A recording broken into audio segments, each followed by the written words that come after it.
Greetings, everyone. Welcome to another edition of SaaS Metrics School. So today, talking about the four things that will help you pass 90% of your peers in SaaS financial maturity. So I see this over and over in SaaS companies. I've helped hundreds of SaaS companies, and there are four key steps that we have to take to SaaSify our finance setup. So number one is our chart of accounts. So we must SaaSify our chart of accounts. We can't take that out of the box chart of accounts that comes from our accounting system.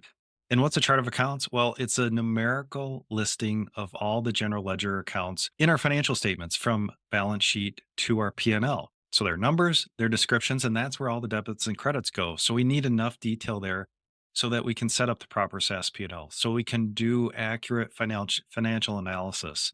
And one thing to focus on there is people and contractors. Make sure you have good coding, detailed coding of people and contractors.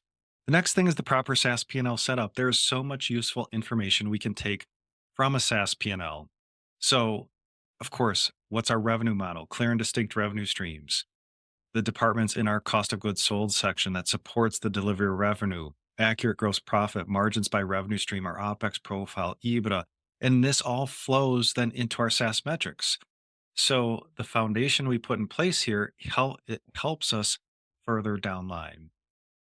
The next thing is department coding. We must code all expenses to the department level. So tech support, services, customer success, sales, marketing, and so on. So define that department structure within your company and then set that up within your accounting system.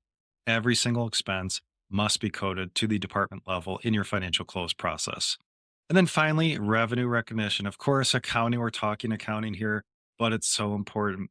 If you're 3 to 4 million ARR and scaling, it's time to put RevRec in place. If you send annual invoices, then we must apply RevRec to those invoices. Because on a cash basis, it's hard to understand what's happening with the economics of your SaaS company when we have a bunch of invoicing, a bunch of revenue, and then revenue drops, gross profit drops up and down, OpEx profile is jumping up and down. So eventually we have to put revenue management in place.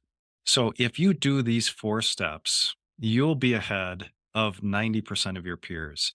I see this over and over, and this just that SaaS companies in their finance and accounting setup are not implementing these four steps. So again, your chart of accounts, the proper SaaS P&L, department coding, and then revenue recognition. So if you enjoyed these episodes, I'd love a 5-star review and talk to you soon.